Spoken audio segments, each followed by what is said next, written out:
interested person, right? Yeah. So because of demerger, how does he become interested? I'm not able to follow you. He is interested in the previous financial year before the demerger. After demerger, present auditor recast the financial statements effective from the appointed date. So the rotated auditor will rely on the recast. Will he take the responsibility of relying on the recast after recast just the financial statements? You're able to understand this question? I think there is a small technicality there. See, you're saying, okay, let's assume the demerger date was February 1. Yeah. So today when I'm preparing accounts, for the combined entity I will prepare till February 1 and only for the period February-March I'll be preparing two separate accounts. Yes. Correct? So your question of my being interested in a consolidated prior to the demerged date does not arise. So in this context, so you tell me there are three financial statements. One in which auditor A was already there. Now you are asking whether auditor A can do both A and B for this interim. No. That's not my question. We are affecting the recast of financial statements in the previous financial year also. For that year, for these years, the rotated auditors interested. The rotated out auditor? Yeah, out auditors. Was interested? Yeah, was interested. No, at the first instance, if he was interested, he could not be the auditor of that period. Oh. Yeah, we'll take this offline because I cannot able to. We just need to draw and we need to explain it along with current rules of independence for you to get a clarity, because the situation you are saying cannot exist even today. Okay. Thank you. Thank you. Friends, that was a very lively interaction and a very focused technical session. Let me invite from Tirupur, who is having his office in Chennai now, CAS Hari Shankar, partner of Vekam and Associates, VEKAM Associates, having branches at Kuwait, Tirupur and Erode, to honor our speaker, CA Bhavani Balasubramaniam Madam, on behalf of each and every one of us present here and also on behalf of Sridhanya. Before I accept the honors, I think I have to specially commend Gopalakrishna Raju for the wonderful coordination which is being done and the words of introduction which I don't deserve. But of course, many people compare me to a lioness and say I'm very aggressive, whereas I'm not. It's because, you're loud. People think so. But at this point, the profession has to be heard loud. Okay. And loud enough so that somebody has mercy on us.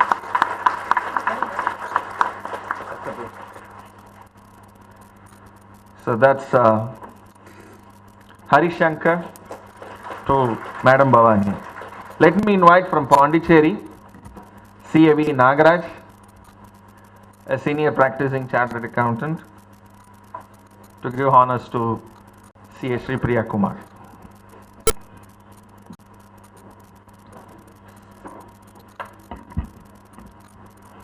So Nagaraj to Sri Priya. Thank you, sir. Thank you, madam. It was a wonderful session. Friends, we are moving to the 7th technical session on new concepts, roles, responsibilities of directors, board meetings, and CSR under Companies Act. This new book, handbook on Companies Act 2013 to Sri Priya Kumar and also to Madam Bhavani. CA Mohan Ramakrishna, the chairman of the 7th technical session, and the speaker of the 7th technical session, Company Secretary Smita Chirimar. Welcome, sir. Friends, please join your hands for Mr. Mohan and for Smita. Let me take the pleasure of inviting Company Secretary Radha from Arun Excello to welcome CS Smita Chirimar with a floral bouquet and a shawl of Arun Excello to Company Secretary Smita Chirimar.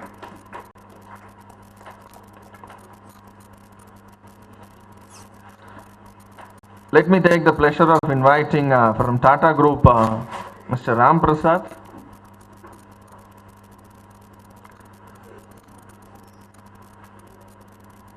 Yeah, or I will invite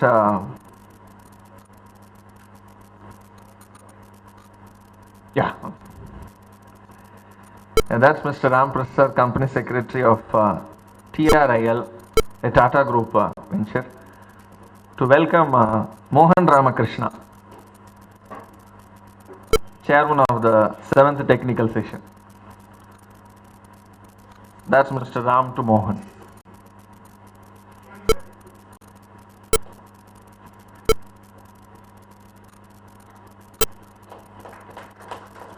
Welcome, sir.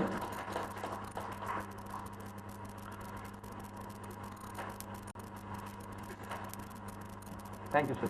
CA Mohan Ramakrishna, fellow ICAI and also associate member of Institute of Cost Accountants, CISA, Certified Information System Auditor. He joined Walker Chandiok, having previously gained audit and business advisory experience with Lovelock and Lewis in India and Coopers and Lybrand in Singapore. Prior to joining Walker Chandiok, for about 3 years he was Director and Chief Knowledge Officer of consulting company. Mohan is with assurance practice of Walker Chandiok. He provides services in various spheres including audit, attestation, internal control review, advisory services. Friends, with this brief I present before you CA Mohan Ramakrishna. Join your hands for CA Mohan. Co-author and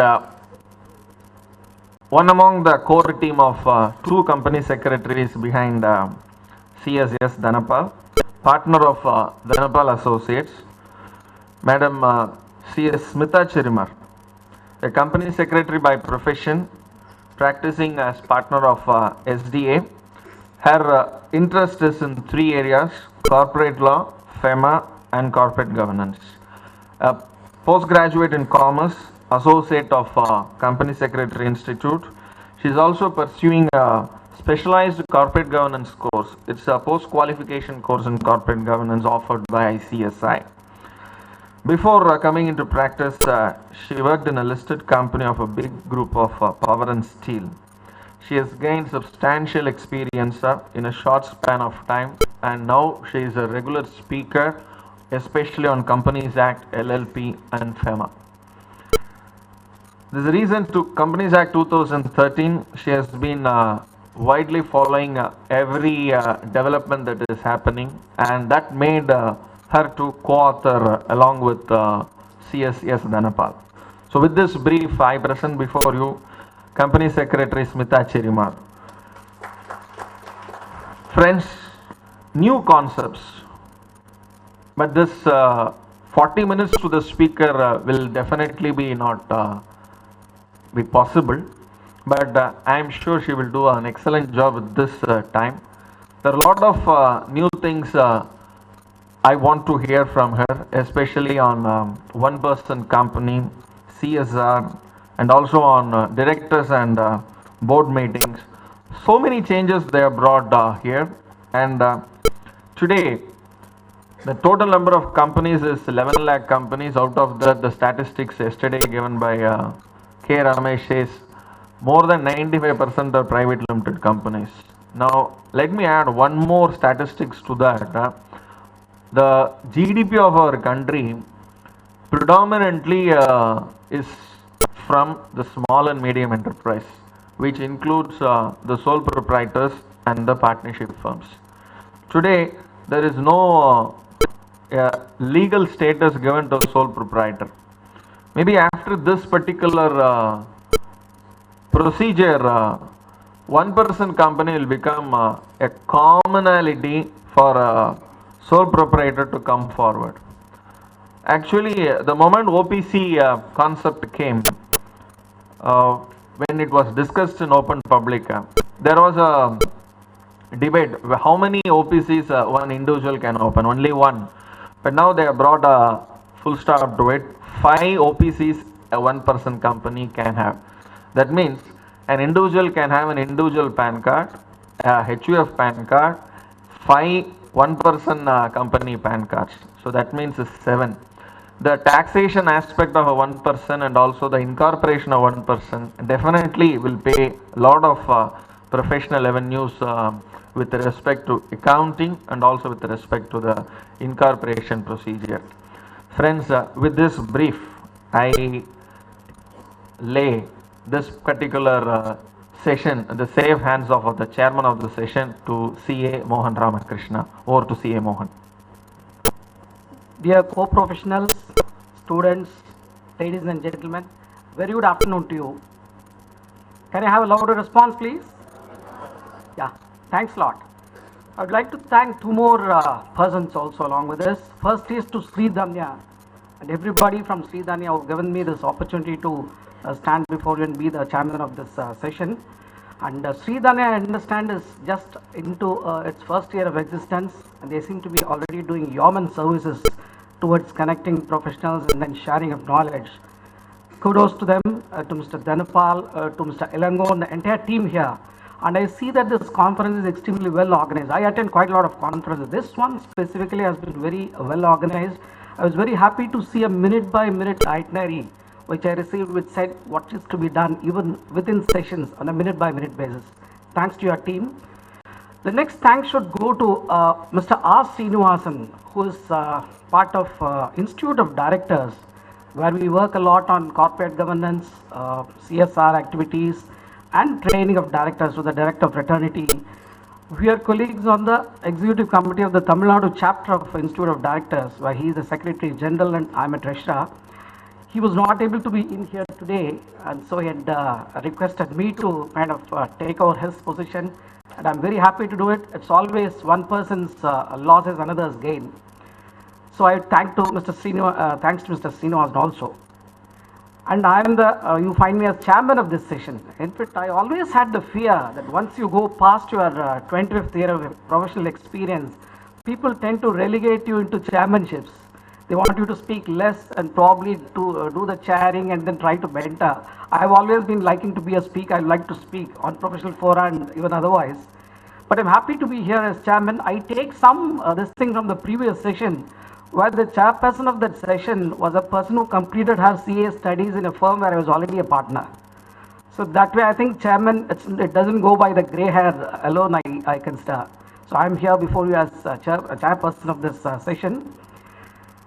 And this session, welcome to this session, which is a pre-lunch session. When we say pre-lunch session, a third long session after 2 sessions, normally earlier you used to think pre-lunch sessions used to have lesser attendance, lesser attention. But with this topic coming into fore and with all the professional fora, I see that has totally changed. Maybe we have come to understand very clearly that Sevi Kunavil Lada Poldu Siridu Vaitrukum Iyapadum in Tamil, which translates to if you do not have food for your ears, you also tend to feed your stomach. So that way I'm sure that we are going to have a lot of interpretations and information which is going to flow in this session, which is going to keep us all interested. And again, one more thing what gives me pleasure in these sessions is to network with people, and always professionals, which I feel as a professional, whenever I find time, and when I see people like Ms. Bhavani who was there in the earlier session, I find it how difficult it should have been for her to kind of find out time to come out in so many of sessions and conferences where she is into. I am trying to struggle to kind of make my time available and get them released for some of these activities, because I feel that a professional who doesn't network does not work effectively. So networking is very important for us, leave alone the cartelization, other things what we talked about, but we need to network. All the co-professionals will have to network. With this, I would like to kind of again read out the session topic, which reads as new concepts, roles and responsibilities of directors, boards, meetings, and CSR under Companies Act 2013. And like Gopal Krishna was rightly mentioning, quite a lot of things have been packed into this session. I was also telling the organizers, perhaps you could have done it well if you had taken this as a first session, very first session, because what we are going to talk on new concepts would have already been become older in the past 1.5 days at least. Anyhow, we would like to give more information, and when you have a good speaker, certainly that's bound to happen. Getting into the Companies Act 2013, I think in the year of retirement, we normally have the retirement age is 58 years. Close to an year of retirement in the 57th year, our old Companies Act 1956, which is far lived its extended existence, we can give a good farewell to that Companies Act 1956. This has come in the year of almost retirement. The objectives for Companies Act 2013 have been very well stated. They looked at simplification, rationalization, streamlining many of the provisions, introducing certain new concepts, bringing in certain concepts which are existent outside the world for a real globalized kind of scenario where we fall in sync with them. All these things they have tried to achieve too many objectives into one. I should say that quite a lot of these things have been achieved. But in many cases, of course, you may also find the major issue which I see from most of these conferences is applicability. Many of the objectives would be better achieved if they desired what is applicable to what and what strictures are required to what stage of companies, what size of companies, what nature of corporates, non-corporates, listed, unlisted. If that is also drawn as part of this framework, this would become much more useful and it would meet the objectives still